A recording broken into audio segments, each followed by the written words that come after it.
Bom dia, irmãos, a paz do Senhor. Que alegria estar aqui nesse púlpito mais uma vez, depois de algumas semanas, não é? Que eu já não ministrava aqui na igreja, por causa das minhas viagens, por causa das visitas e por conta de várias coisas. E hoje estamos aqui, graças a Deus, e eu convido você a ficar de pé. Nós vamos ler a Bíblia. Ainda a garganta não está 100%. Esse final de semana tive em Albufeira, na festa ali. Cheguei essa madrugada, era 2, mais de quase 3. Quando chegamos em casa, foi uma festa bonita, está sendo, né? Porque hoje ainda eles estarão lá. E ontem o culto foi muito maravilhoso. E eu fiquei meio empolgado e gastei o resto da voz que tinha para hoje. Mas estamos bem, graças a Deus. 2 Coríntios, capítulo de número 5. Eu quero ler alguns versos. Esta palavra ardeu em meu coração toda essa semana, devido ao evento que tivemos aqui, né, dos coreanos, e houveram algumas perguntas e questionamentos sobre algumas coisas, e esta palavra foi a que veio em meu coração. Eu falei aos obreiros aqui, aos pastores na tarde, e agora essa palavra ferveu dentro de mim, e eu tenho uma palavra de Deus para nós nesta manhã. Espero que a sua mente esteja desperta, para que você possa se abrir para aquilo que Deus quer falar com você, a respeito daquilo que Jesus fez por nós. Hoje é um culto de Santa Ceia, onde nós nos alegraremos, né, com aquilo que Jesus fez por nós, e lembraremos dessa morte maravilhosa que trouxe vida para nós. 2 Coríntios 5, verso 11 a seguir, diz assim: e assim, conhecendo o temor do Senhor, procuramos persuadir as pessoas, mas somos plenamente conhecidos por Deus. E espero que também sejamos conhecidos na consciência de vocês.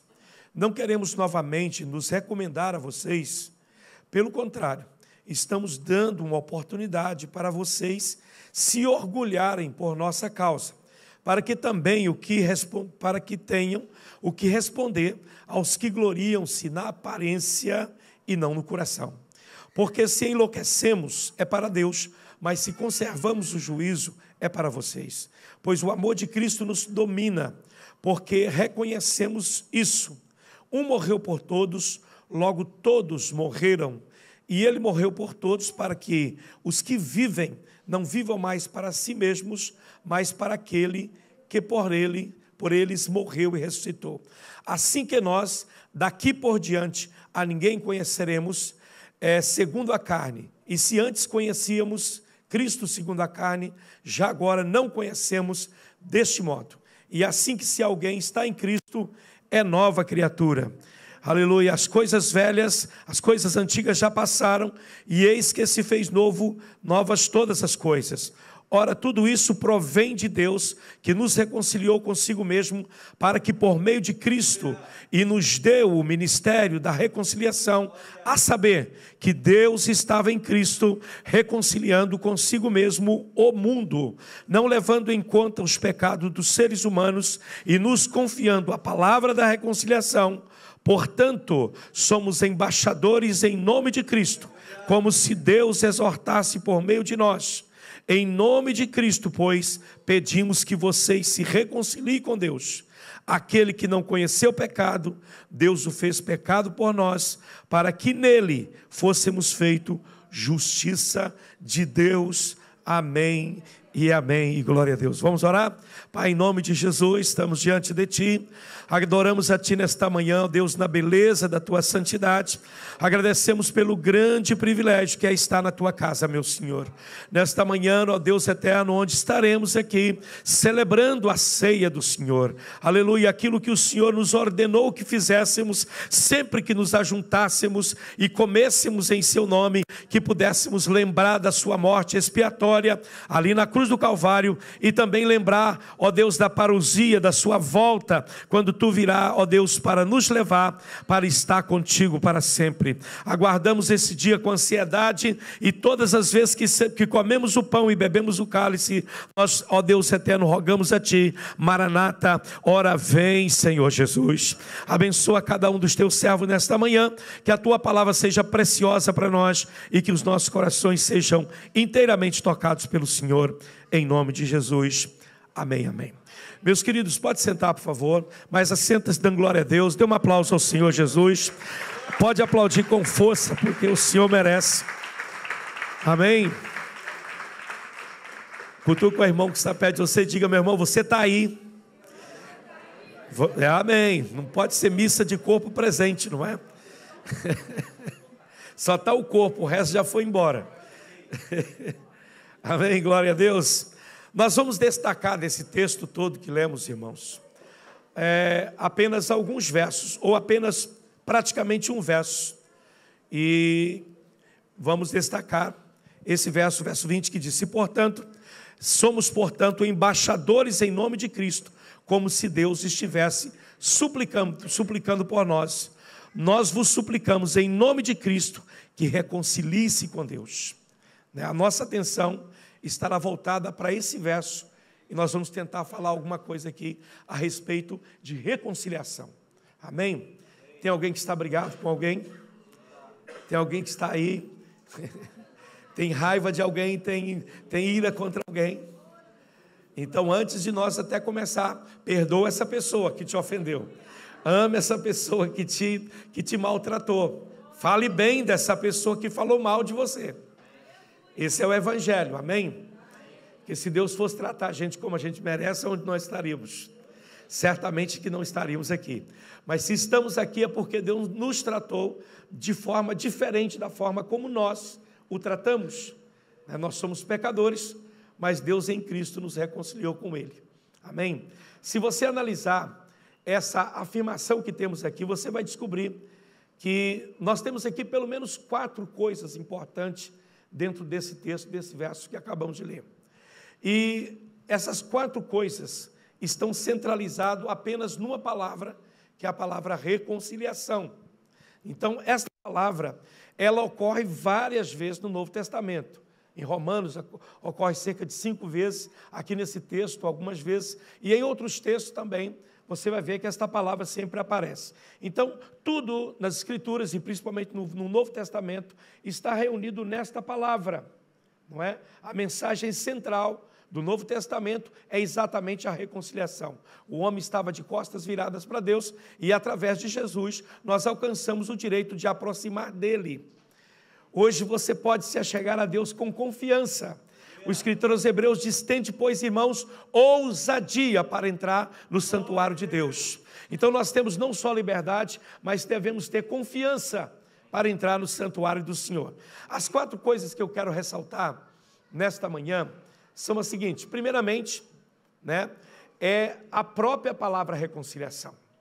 Ela indica que havia uma situação de conciliação e essa condição não existia mais. E por isso teve que haver uma reconciliação. O homem era amigo de Deus, se tornou inimigo de Deus, e agora por meio de Cristo voltamos a ser amigo de Deus. Então, quando aparecer a palavra reconciliação, você vai entender que houve um tempo em que o homem não era inimigo de Deus, havia uma conciliação, havia uma paz entre o homem e Deus. O homem não vivia no estado em que vive hoje. Ele tinha comunhão com Deus, e todos os dias Deus visitava este homem. Deus ia falar com este homem. Na viração do dia, Deus ia lá. Havia uma comunhão perfeita entre Deus e o representante da raça humana. Então, houve algo que quebrou essa relação, quebrou essa conciliação. E então, houve uma necessidade de uma o sufixo re, não é? Indica que uma vez isso já existiu, mas que agora voltou a existir novamente, por meio de Jesus Cristo. E isso é maravilhoso. Você entendeu isso? Quantos entenderam esse primeiro ponto? A segunda coisa é a obra que Cristo veio fazer neste mundo. A Bíblia diz, o texto que lemos, diz que Deus, repete comigo, Deus estava em Cristo reconciliando consigo mesmo o mundo. Olha que coisa maravilhosa. Deus estava em Jesus fazendo o quê? Trazendo de volta o homem para Ele. Isso não é maravilhoso? O que vocês acham disso? Que Deus maravilhoso. João diz: nós o amamos porque Ele nos amou primeiro. E Deus prova o seu amor para conosco no fato de que Jesus deu a sua vida por nós quando nós éramos ainda pecadores. Pecadores. Isso é maravilhoso, gente. Eu quero que você entenda a obra da reconciliação. A terceira coisa é que tem que haver um serviço cristão, não é? Esta obra de reconciliação, ela continua. O Paulo vai dizer que nós somos embaixadores de Deus. Olha que coisa linda. Olha para o seu irmão e diz assim: você está olhando para a cara de um embaixador de Deus. Eu estou aqui como representante de Deus. Aleluia. Que cara de embaixador, que postura de embaixador, não é? Nós temos que ter uma postura de embaixador, não é?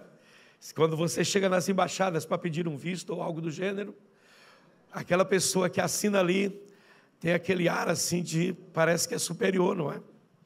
Parece que a gente está ali tão humildezinho. Eu, quando cheguei aqui na Europa, a minha família, nós chegamos em Espanha. E o nosso visto era para a Espanha, porque a nossa missão era na Espanha. E de lá da Espanha tivemos que pegar um visto para Portugal. E nós chegamos lá no consulado em Sevilha para pegar o visto, eu com a Débora e as crianças. E quando chegamos, a embaixadora que nos recebeu para analisar o nosso processo de visto, ela olhou para nós assim: o que vocês vão fazer em Portugal? Eu disse: nós somos pastores e nós vamos lá para estar pregando o evangelho, ajudando as pessoas. Para que cidade vocês vão? Nós vamos para Portimão. Olha, eu sou de Portimão. Eu vou te dar o melhor visto que tem. Se você está indo para ajudar o meu país e a minha cidade, eu vou te dar o melhor visto. E ela foi super simpática, né? Foi super simpática com a gente e deu-nos o melhor visto que tinha para a gente entrar em Portugal. Que coisa linda, não é? Agora eu podia andar de peito aberto aqui em Portugal. Hoje não tem tanto, mas naquele tempo o imigrante ilegal aqui não era muito bem visto, não é? E a polícia, o CEF, baixava em cima e eu podia andar por todos os lados, porque uma embaixadora, representante desse país, tinha colocado um carimbo no meu passaporte e uma vinheta no meu passaporte dizendo que eu sou um cidadão que pode viver nesse país, porque eu tenho algumas qualificações para viver nesse país. Que coisa gloriosa. Essa é a nossa missão. Nós estamos levando esta mensagem às pessoas, dizendo a elas: olha, você pode entrar no país do reino de Deus, porque através de Jesus você é uma nova criatura. Aleluia. Então isso está em nós, essa responsabilidade de levar esta mensagem de reconciliação está em nós. E em quarto lugar, e talvez seja o ponto que eu vou me deter mais na minha ministração, né? A quarta coisa aqui é a responsabilidade séria que envolve o conhecimento dessa necessidade. Quando você conhece que há uma necessidade de reconciliação, então isso é muito sério, isso é muito forte, isso tem que mexer conosco, sim ou não? Diz aqui o texto seguinte, o texto que eu li diz: nós te suplicamos em nome de Cristo. Olha que responsabilidade. Nós te suplicamos em nome de Cristo. Suplicamos o quê? Que vocês reconciliem com Deus. Se você ler o primeiro verso que eu li, né, numa versão simplificada, você vai ver que ali está dizendo: nós conhecendo, no texto original, em outras palavras, queria dizer o seguinte: nós conhecemos o que está para acontecer, o julgamento sobre aqueles que não reconciliarem. Nós recomendamos em nome do Senhor que reconcilie com Ele, que se aproxime dEle. Estão comigo aí, irmãos? Amém. Aleluia. Então veja bem, o Paulo vai dizer aqui: gente, nós suplicamos vocês em nome de Cristo. Como se Deus, o próprio Deus, estivesse dizendo para você: gente, olha o que eu fiz por vocês. Olha a obra perfeita que eu realizei. Então, reconcilie comigo. Eu quero ser o seu Deus. Eu quero que você tenha paz comigo. Eu não quero inimizade com você, porque a inimizade entre mim e você vai te levar para o inferno, vai te levar para a condenação. Então, eu quero que você esteja perto de mim. Reconcilie-se comigo. Como se Deus, Paulo vai dizer aqui uma palavra muito forte. O texto original é como se Paulo estivesse dizendo: gente, Deus está dizendo para você, está suplicando a você. Para que você quer ir para o inferno? Para que você quer ser condenado? Você não precisa disso. Eu já te dei, aleluia, a oportunidade de você ter paz comigo. Há um caminho para você viver em paz comigo. Eu não quero a guerra. Oh, glória a Deus. Glória a Deus.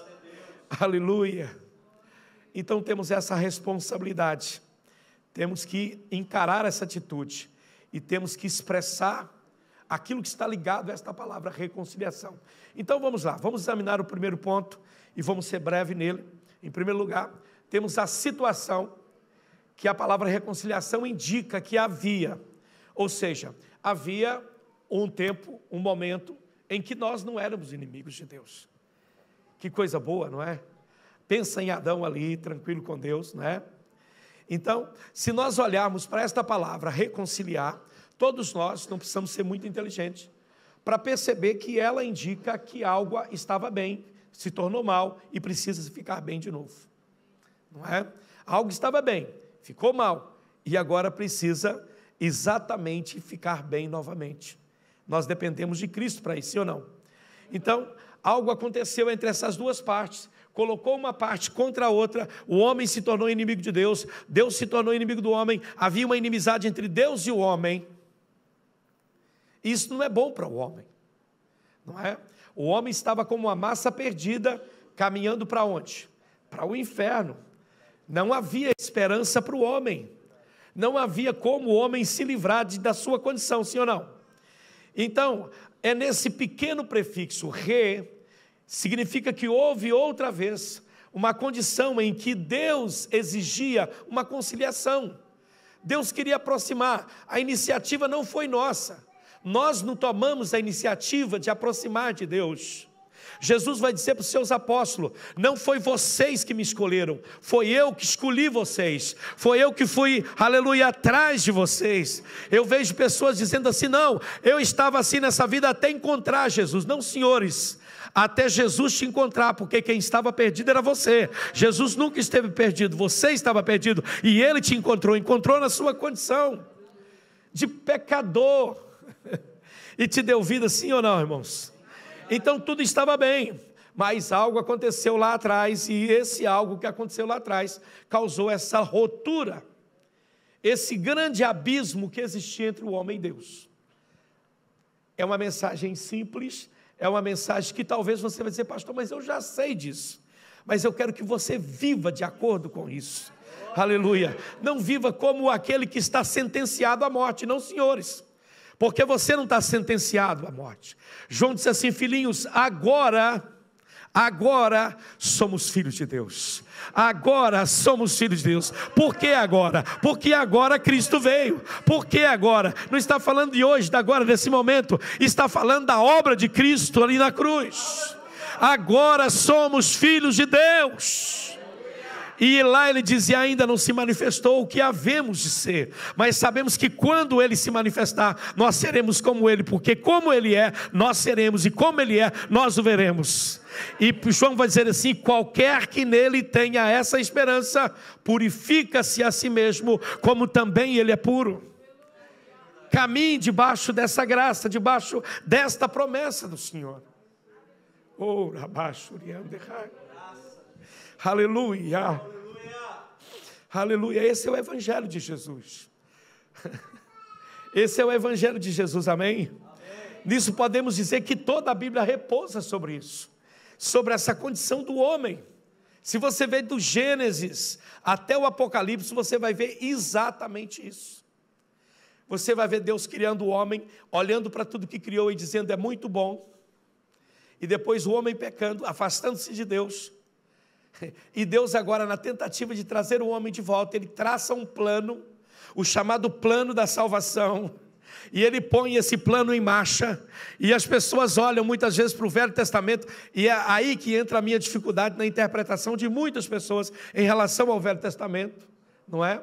Porque nós colocamos muitas coisas que ali estão, que está intimamente ligada à obra da reconciliação e o plano de Deus para a salvação do homem em termos humanos e práticos e dessa vida aqui, quando Deus está falando de coisas espirituais e totalmente espirituais. Totalmente espirituais. Quando você entende o que Deus está fazendo, e você só pode entender o Velho Testamento a partir de Jesus, a partir da cruz de Cristo, é que você consegue entender tudo que Deus fez no Antigo Testamento. A gente exalta esse, exalta aquele, exalta aquele outro. Olha o que o escritor aos Hebreus vai dizer. Ele coloca uma galeria de heróis da fé do Antigo Testamento. Ele termina dizendo, olha, todos esses, eles morreram na fé e tinha esperança, né, de um tempo melhor. E aprove Deus conceder algo melhor para nós, aleluia, para que eles sem nós não fossem aperfeiçoados. E aí, o capítulo 12, ele começa dizendo, portanto, você está rodeado de uma nuvem de testemunho, toda essa gente. Corramos com paciência a carreira que nos está proposta, olhando para quem? Olhando para Jesus, não para eles, que é o autor e consumador da nossa fé, o qual pelo gozo que lhe estava proposto, suportou a cruz, desprezou o afronto e assentou-se à destra do Pai. Aleluia, Ele é o autor e consumador da nossa fé, da nossa fé. Eu tenho que olhar para quem? Para Moisés? Se você olhar para Moisés... Teve uma vez que os fariseus disseram assim, olha, nós somos discípulos de Moisés. Falou com aquele cego de nascença, não é? O cego disse assim, olha, vocês estão perguntando demais, será que vocês querem ser discípulo dele? Aí o fariseu disse, discípulo dele seja você, nós somos discípulos de Moisés. Que cegueira, não é? E Jesus vai falar disso depois. Eu vim a este mundo para a luz, para que aqueles que vejam sejam cegos e os que não vê recobrem a vista, tenham vista. Os fariseus dizem, espera aí, mas então isso é conosco? Sim, é com vocês também. Porque se vocês, aleluia, se vocês disserem, somos cegos e dependemos da luz de Deus, olha, muito bem, vocês alcançariam a luz. Mas como vocês, não, a gente vê, a gente é discípulo de Moisés. Então siga sendo discípulo de Moisés e siga na negrura e na sombra das coisas espirituais. Como Deus é maravilhoso. Quem é o nosso tipo fiel é Jesus Cristo. Para quem eu devo olhar? Para Jesus. Tem muitas pessoas olhando para heróis do Antigo Testamento. Você vai ver que ele vai falhar. E a Bíblia é tão linda que ela não oculta as falhas desses homens, desses grandes homens. Sabe por quê? Para que você não tenha ele como modelo. O modelo é Cristo. Aleluia. Paulo não diz, sede meus imitadores como eu sou de Moisés. Paulo não diz, sede meus imitadores como eu sou de Abraão. Sede meus imitadores como eu sou de Cristo. Aleluia. Qual é a referência para nós? Cristo. Aleluia, Ele é a nossa referência. Enquanto a gente olhar para Ele, não vamos perder o foco, não vamos perder a caminhada, não vamos errar na caminhada. Mas à medida que olhamos para o homem, olhamos para esse, olhamos para aquele, a gente pode fracassar, porque os homens falham. A própria Bíblia diz, o escritor da Bíblia diz, o Antigo Testamento constituiu os sacerdotes imperfeitos, que precisava primeiro oferecer sacrifício por eles, para depois pelo povo. Imperfeito. Amém, gente? Amém. Glória a Deus aí. Glória a Deus. Assim, quando você recebe a luz de Deus na sua vida, a única coisa que se forma cada vez mais e se torna definido na sua consciência e no seu coração, é que você o tempo todo esteve em rebelião contra Deus. Quando você é iluminado pelo Senhor, você vê quão contra Deus você era. Quão inimigo de Deus você era. E deixa eu chocar vocês com algo aqui muito forte.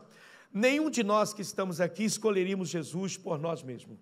Nós o fizemos porque houve uma luz em nós. O Espírito Santo que ilumina corações, iluminou os nossos olhos, abriu os nossos olhos, nos fez ver de uma forma diferente. Nenhum de nós nos achegaríamos a Cristo na negrura do nosso pecado.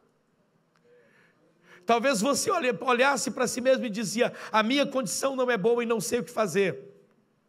Como Paulo olhava e falava a respeito de si e da humanidade. Ele diz: miserável homem que sou, o bem que eu quero fazer eu não consigo, o mal que eu não quero fazer se eu faço, eu sou miserável homem, estou condenado, não tem jeito para mim. E alguém disse para ele: Paulo, não fica preocupado, graças a Deus, por nosso Senhor Jesus Cristo, Ele ofereceu um sacrifício por nós, é por Ele. E o Espírito Santo vem nesta manhã dizer exatamente isso para você. Aleluia, que sem Jesus você está perdido, e você não pode reconhecer a quão perdido você está, enquanto o Espírito Santo não revelar a você. Por que pessoas estão iludidas dentro da igreja hoje? Por que pessoas estão sentadas no banco da igreja pensando que estão indo para o céu e estão indo para o inferno? Porque eles não conseguem enxergar a sua condição de pecador. Eles acham que estão na igreja por mérito próprio, e nós não estamos aqui pelo nosso mérito. Por você mesmo, você não tem acesso à presença de Deus. Experimente fazê-lo e você vai se frustrar. Você jamais conseguirá agradar a Deus com obras. Isso não agrada o Senhor. O que agrada ao Senhor é a fé em Jesus Cristo, quando você crê naquilo que Jesus já fez. E é tolice tentar fazer algo que já está feito. E não somente está feito, ao prefixo per, que quer dizer que aquilo foi não só feito, mas foi perfeito. A obra de Cristo, a Bíblia diz que é perfeita e para sempre. Aleluia, aleluia, aleluia. Há muita rebelião contra Deus hoje. Não estou falando lá fora no mundo, eu estou falando dentro da igreja. Pessoas que se rebelam contra Deus. Nós somos como aquela geração do deserto, que muitas vezes questionamos Deus por isso, por aquilo. Por que Deus não faz comigo? Por que Deus Ele não me ama, Ele não é isso, não é aquilo, não é aquilo outro. Como Israel, lá no livro de Malaquias, ele disse: olha, Deus não nos ama. E Deus diz: mas peraí, como é que eu não amo vocês? Como é que eu não amo vocês? Peraí. O que vocês fizeram para ser o que são? Estava lá no ventre de Rebeca, 2 crianças. Eu amei você lá dentro do ventre de Rebeca, aleluia. Eu escolhi você para ser o meu povo. Como é que eu não te amei? Eu tenho guardado vocês durante todo esse tempo. Espera aí, como é que eu não amei vocês? Pare e pense. Deus te ama, sim ou não? Mas às vezes nos rebelamos contra Ele. O que aconteceu no estado de rebelião do homem é que ele mudou completamente tudo aquilo que era inicialmente. E ele se esqueceu de tudo aquilo que inicialmente Deus fez por ele. O homem andava com Deus, ele conversava com Deus, ele tinha aquela comunhão gostosa com Deus. Eu não sei se isso já aconteceu com você, de ter essa comunhão gostosa com o Senhor, de entrar diante dele e senti-lo. Às vezes você coloca uma canção para tocar, e você se eleva, você entra em algo assim tão extraordinário e tão gostoso, né? Esses dias o pastor Hélio falou que a Kênia acordou dizendo assim: olha, eu quero mais de Deus. Deus é assim, quanto mais você tem dele, mais você deseja ter. Não há uma saciedade em nós. O salmista diz: como o cervo brama pelas correntes das águas, assim a minha alma suspira por ti, ó Deus. A minha alma tem sede de Deus, há uma sede, e aleluia, que não consegue, que não quer ser saciada. Oh, louvado seja o nome do Senhor. Isso é gostoso, essa comunhão boa. Agora você quer ver algo triste? É quando essa comunhão, para quem já teve, ela é quebrada por algum motivo. Quando você faz algo ou diz algo que entristece o Espírito. Por que o apóstolo Paulo falou: gente, não entristeça o Espírito Santo, porque ele é o selo de Deus sobre vocês, para o dia da redenção, o dia que seremos redimidos completamente do corpo do pecado. Não entristeça. Aleluia. Tudo acabou. E o homem não é agora uma criatura normal. A condição em que você vê o mundo hoje não é uma condição de normalidade. O que você acha? Não é pelo menos aquilo que Deus sonhou para a humanidade. Se você for ver, Paulo vai falar em Romanos 8 que até a criação ela geme. E ela espera o dia da redenção. em que toda maldição será tirada da terra, aleluia, em que essa terra vai passar por um grande incêndio, vai queimar, não vai ficar aqui, como diz o profeta, nem raiz e nem ramo, vai ser completamente purgada e purificada de toda maldade e contaminação, aleluia, louvado seja o nome do Senhor. Tornou-se algo anormal a nossa caminhada aqui, sim ou não? Uma coisa esquisita, sim ou não? Você olhou no espelho algum tempo atrás e viu, puxa vida, como eu estou jovem, bonito e tal. E de repente, tempos depois, você olha e já não é a mesma coisa, não é ou não é? Um irmão lá, ele maltrata a gente, não é? Veio trazer umas fotos antigas, eu todo bonito, todo fitness ali, todo magrinho. Cabelo pretinho, não é? Coisa linda. E pastor, quero te mostrar umas fotos do tempo e tal, que maravilha. Mas os anos passaram, não é? As coisas caminharam nessa direção, porque isso é a normalidade, esse não é o projeto de Deus para a humanidade. Vocês que vivem aí querendo ficar mais jovem, não é? É bom ficar mais jovem, parecer mais jovem, não é? Mas o BI não nega, irmãos, a data do nascimento da gente. É um negócio difícil, né? Se pudesse trocar o BI também, a gente trocava. Mas tudo isso vai ficar aqui, vai terminar aqui, terá um fim aqui. Mas há um lugar onde não vai haver velhos, não vai haver nascimentos, não vai haver... Nós seremos perfeitos para sempre com o Senhor. Então, o estado em que o mundo está é um estado de anormalidade, né? Isso é completamente fora daquilo que o Senhor desejou. Amém? Daquilo que o Senhor desejou para a raça humana. O que Deus quis dizer como algo normal para o ser humano foi uma comunhão perfeita com Ele. Ninguém precisava se esforçar para ter comunhão com Deus, não é? Não, vamos subir no monte. Vamos pagar o preço do jejum. Vamos pagar esse preço ou aquele preço para isso, para aquilo. Vamos fazer isso ou aquilo para que Deus possa, de alguma maneira, inclinar para nós, acenar para nós e dizer, olha, eu estou aqui, pois não, olha, o que tu queres? Isso não é normal. O normal é você dizer, Deus, eu estou aqui, Senhor. Ele diz, meu filho, eu também estou aqui, pode falar. Dá a mão aqui, vamos caminhar junto pelo jardim. Aleluia, o que você quer saber? O que você precisa? O que você necessita? Esse é o estado normal. Aleluia, todo crente tem direito nisso, irmão. Isso não é privilégio de pastor. Ter uma vida mais próxima de Deus, isso é para todos nós, porque Cristo reconciliou. Aquilo que Adão perdeu, Jesus trouxe de volta para nós, que esse direito dessa proximidade com o Senhor. Aleluia, aleluia, aleluia. Não é bom andar com Deus? Agora, olha para o que você vive hoje, você vai ver que isso não é nada normal, ou é? Parece que algo falhou aí, sim ou não? Quando o homem desobedeceu a Deus e o pecado entrou no mundo e essa comunhão foi quebrada, isso aconteceu lá no Éden, é claro, o homem se escondeu de Deus. Por que ele se escondeu de Deus? Não era normal isso. Imagina você se esconder de Deus. Você já imaginou isso? Pensa você, não, Deus marcou com você lá no seu lugar secreto. E você diz, eu não vou lá nada, eu vou me esconder de Deus.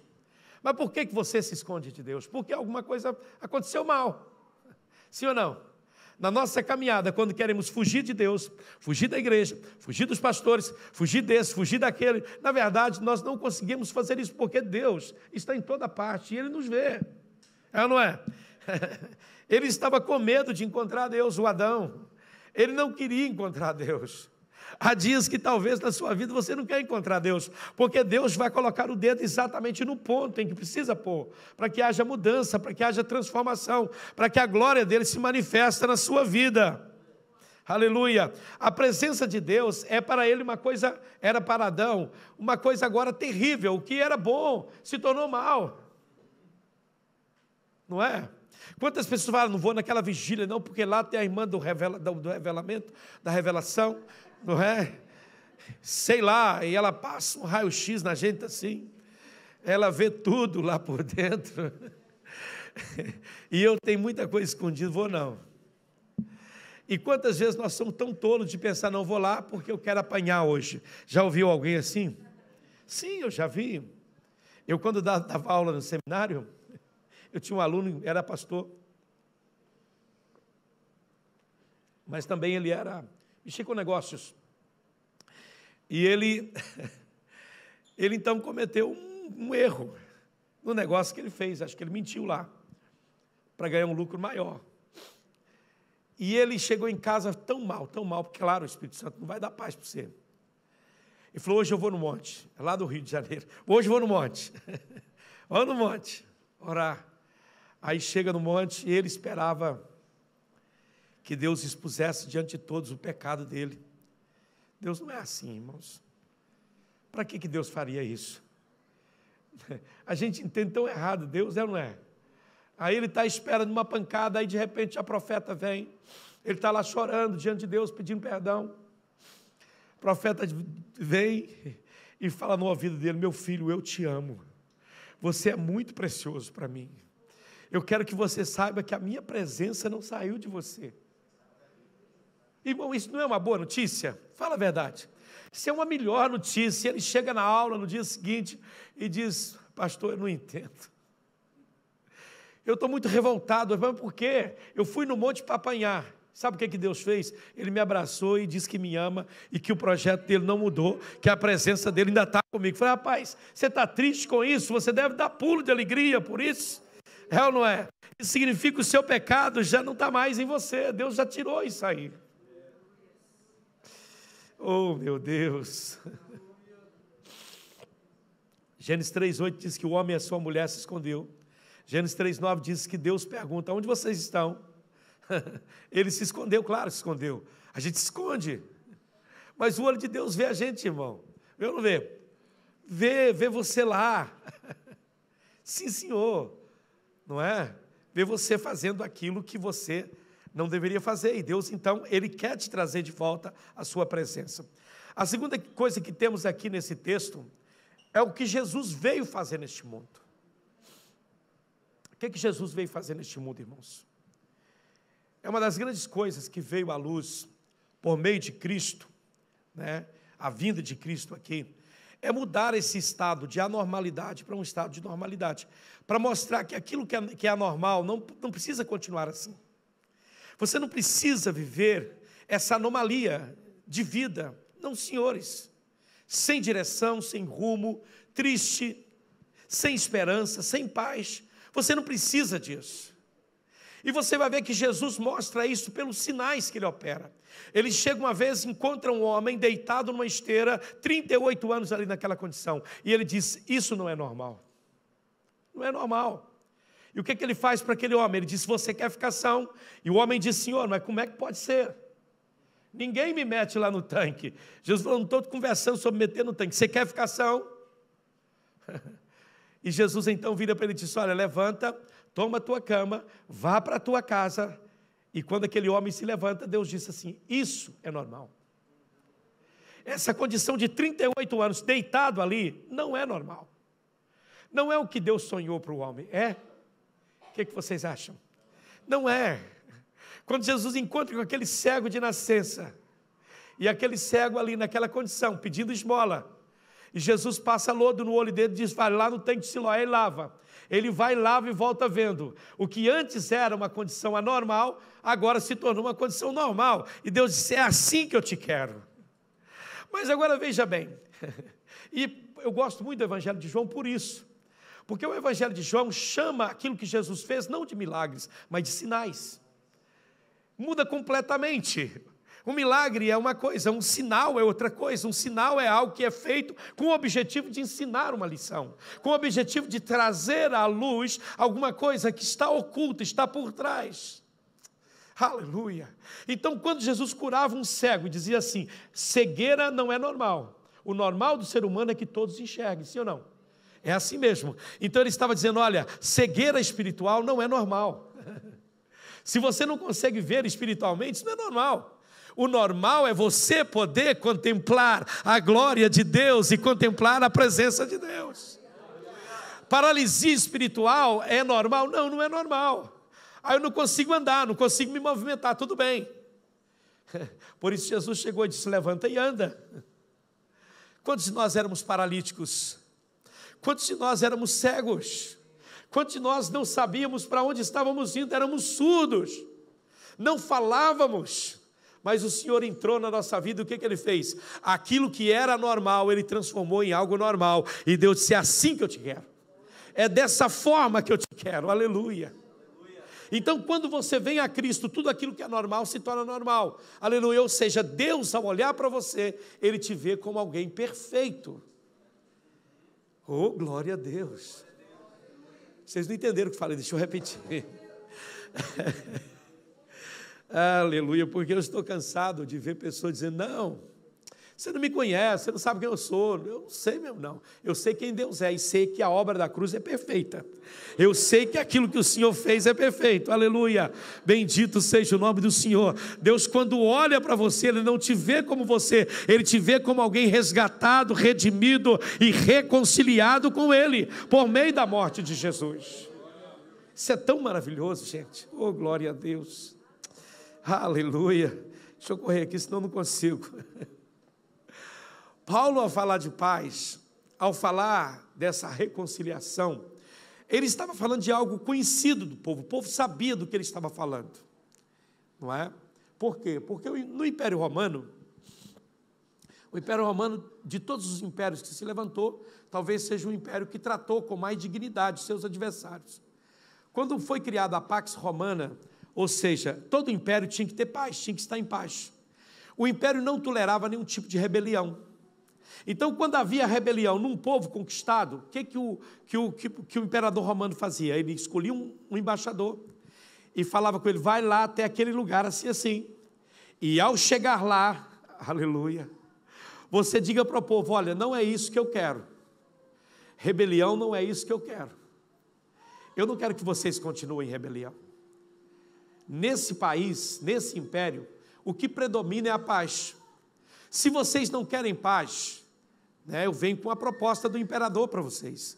E a proposta é a seguinte: se vocês quiserem voltar para a paz, as portas estão abertas para você voltar para a paz. Mas se você não quiser, vocês vão pagar a consequência de rejeitar a proposta de paz. E foi exatamente isso que Cristo veio fazer neste mundo, amém? Ele foi enviado como um embaixador. Ele foi exatamente para o coração da nação judaica. Jerusalém, foi para lá, para dizer aos judeus: gente, a condição em que vocês estão está errada. Não é isso que Deus sonhou para vocês. Mudem. Mas o que fizeram com o Senhor? Rejeitaram as suas palavras, rejeitaram a sua mensagem, entregaram ele a Pilatos. E quando Pilatos diz: olha, eu não vejo crime algum nesse homem, eles vão dizer: não, ele tem que ser crucificado. Eu tenho 2 aqui para soltar, qual dos 2 vocês querem? Tem Barrabás, Jesus chamado Barrabás, e esse Jesus chamado Cristo, qual dos 2? Solta-nos a Barrabás. E esse Cristo, o que eu vou fazer com Jesus, o chamado Cristo? Que eles pediram para soltar o Jesus chamado Barrabás. E o que eu vou fazer com Jesus chamado Cristo? Qual foi a palavra deles para Pilatos? Crucificam. E Pilatos disse assim: não, eu não vejo crime nenhum nesse homem. E eles dizem: não, pela nossa lei ele tem que ser condenado. Aí Pilatos disse: tudo bem, vocês querem crucificá-lo, façam vocês. Eu lavo as minhas mãos, estou livre do sangue desse homem. E o que eles disseram? Que o sangue dele caia sobre nós e sobre os nossos filhos para sempre. Olha que coisa terrível. E esse é o maior testemunho de se rejeitar a reconciliação com Deus. É o maior testemunho. Está aí na história. O que aconteceu com os judeus depois que rejeitaram a Cristo? Vocês sabem o que aconteceu? Alguém conhece a história aí? O que aconteceu com eles, irmãos? Eles foram dispersos, eles perderam a pátria deles. Eles ficaram quase 2000 anos sem uma pátria. Em quase todos os pontos deste mundo havia judeu. Eles estavam no meio dos povos, mas não tinham uma pátria, mesmo habitando em pátrias por esse mundo afora, mesmo tendo nascido. Uma vez o judeu, amigo de um pastor, amigo nosso, disse: olha, na época da diáspora, da grande dispersão dos judeus, você podia viajar para qualquer lugar onde encontrasse judeu, que o judeu nunca dizia: eu sou americano, eu sou desse país, eu sou daquele país, eu sou daquele, eu sou judeu. E era tratado assim pelos povos judeus. E eles estão lá como um testemunho vivo para nós, de que rejeitar a proposta de paz de Deus é perigoso. É algo muito perigoso. Aleluia. Vocês estão aí, irmãos? Deus trouxe essa proposta de paz para nós, sim ou não? Tudo que Deus podia fazer e dar, Ele já deu. Tudo que o Senhor poderia fazer, Ele já fez, amém? Tudo, completamente tudo. Hoje só não tem paz com Deus quem não quer, porque está aberto o caminho para Deus, irmão. Vocês estão entendendo o que eu estou a dizer? Parece que não, porque, veja bem, quando o Senhor falava comigo essa palavra essa semana inteira, que queimava no meu coração, Deus dizia assim: eu nunca desisti da humanidade. Ele dizia para mim. E a prova de que Deus não desiste é que em pleno século 21 ainda estão aqui na terra os seus embaixadores, dizendo às nações: arrependam-se, voltam-se para Deus, mude as vossas vidas. A condenação não é o projeto de Deus para você, e para o inferno não é o projeto de Deus para a sua vida.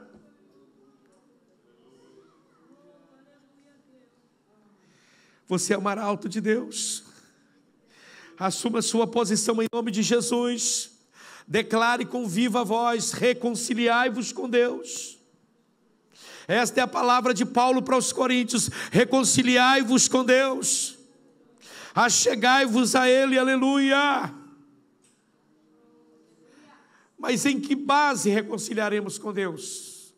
Com base na obra da cruz, irmãos. Você vai participar do pão e do cálice agora. Essa é a base, é a fundamentação, é a certeza que temos de que o Senhor, o nosso Deus, Ele já fez o que tinha que ser feito, para que hoje pudéssemos ter vida. De um lado está tudo que o pecado causou, todas as anomalias que existem no mundo hoje. Do outro lado está a porta aberta de Deus. Isso é evangelho, irmãos. Agora você escolhe se quer entrar ou não. Porque não basta pertencer a uma igreja, você precisa entrar naquilo que Deus tem para a sua vida. Você precisa se aproximar dele, sim ou não? Através de Jesus nós alcançamos o perdão. E para terminar, não vou conseguir falar do 4, que é o que eu queria. O verso 21 me chocou fortemente. Está escrito assim no verso 21: aquele que não conheceu o pecado, ele fez pecado por nós. Quantas vezes eu já li esse texto? Quem aqui já leu esse texto? Quem que já leu esse texto? Ninguém? Alguns? Poucos? Alguns? Diga comigo: aquele que não conheceu o pecado, Deus fez pecado por nós. Sabe o que é isso, irmão? Você tem ideia? Jesus veio a este mundo e assumiu na cruz o estado da raça humana. Ele tomou o pecado da humanidade sobre si. Ninguém neste mundo pode entender a dimensão disso. Olha para mim, por favor. Isso é muito sério. Por que nós não podemos entender?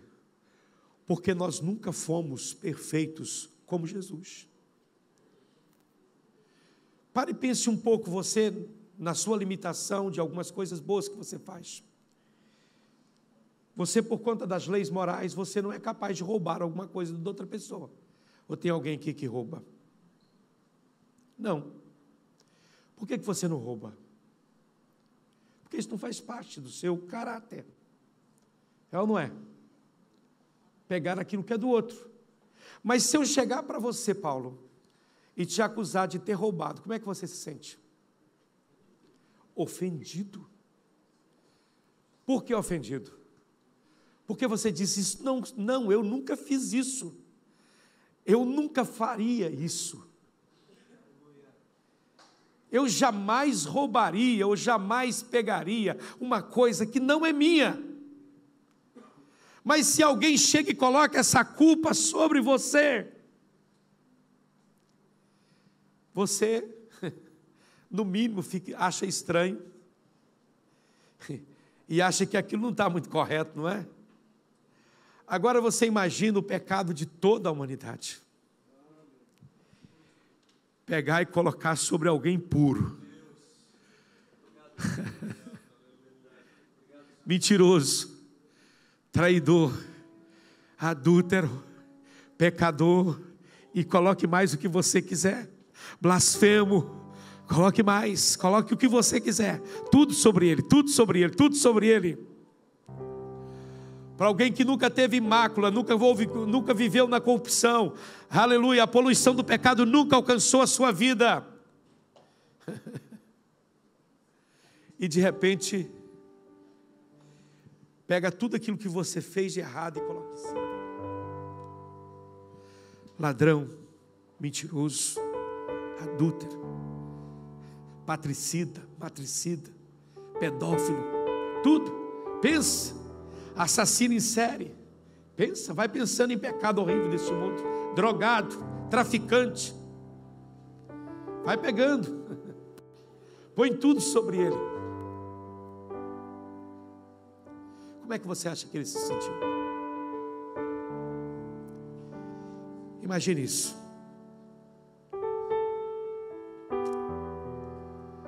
João Batista, em 1:29 de João, diz: eis o Cordeiro de Deus, que tira o pecado do mundo. Vocês não entenderam nada do que eu falei, irmãos.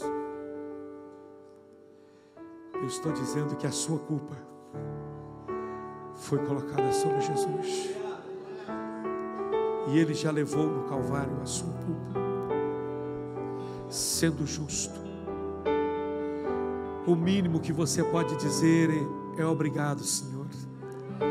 Louvado seja o teu nome, Jesus. O mínimo que você pode fazer é valorizar essa salvação que Deus te ofereceu. Isso é sério. Isso no mínimo teria que te levar ao seu joelho e viver uma vida em Deus para sempre, dizer: Senhor, com a tua ajuda eu vou manter-me na tua presença, eu vou caminhar contigo, Senhor.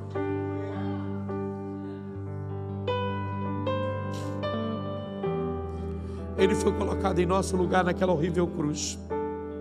Fique de pé, irmãos. Ele recebeu a pena do pecado.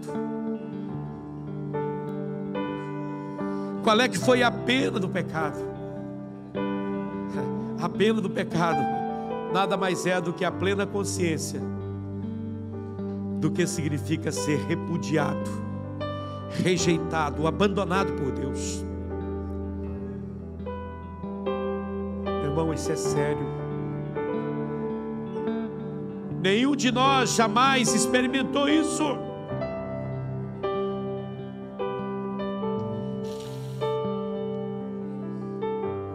Isso é o inferno, irmãos. É a perdição, o senso de abandono de Deus. O que é o inferno? Nada mais é do que a ausência de Deus.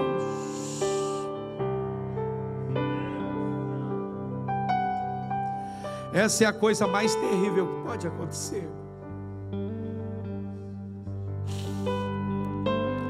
tornar-se consciente de que Deus o desamparou e o abandonou.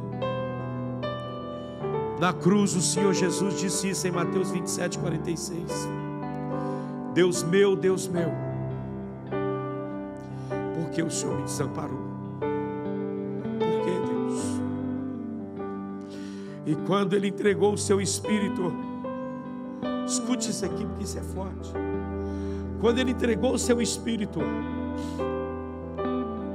o soldado romano veio com a lança e perfurou as suas costelas, o seu lado. E o texto vai dizer que daquela ferida saiu o quê? Sangue e água.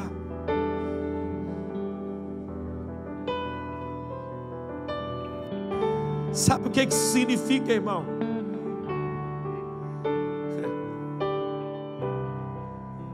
Essa condição significa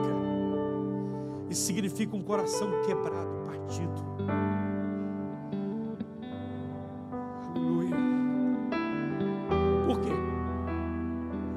Porque aquele que não conheceu o pecado, que não tinha culpa alguma, foi feito pecado e sofreu toda a pena pelo pecado. Para que ele fez isso? Efésios 2:15. Coloca para mim, por favor. Cristo aboliu a lei dos mandamentos na forma de ordenança, para que dos dois criasse em si mesmo uma nova humanidade, fazendo assim o quê? A paz. E reconciliasse ambos em um só corpo com Deus, por meio da cruz.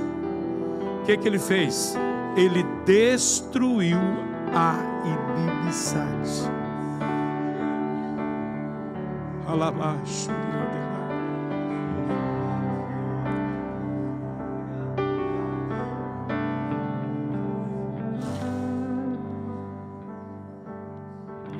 Pelo sangue da cruz, Ele reconciliasse, Ele nos unisse com Deus. Sabe, irmãos, eu gosto de pensar naquela figura.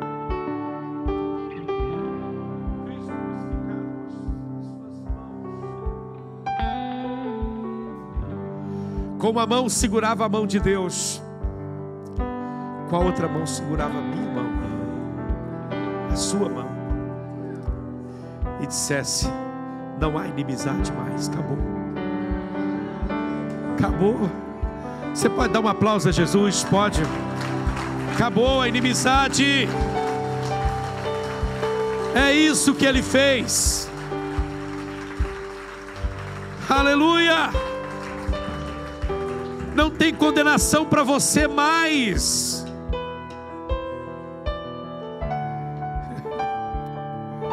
Porque Deus estava em Cristo reconciliando consigo mesmo o mundo.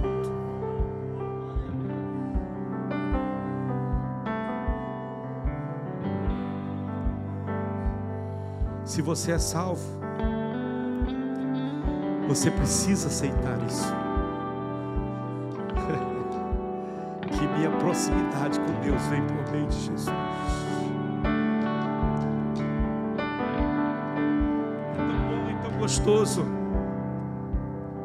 que você sente que toda aquela pressão foi embora, toda a culpa foi embora.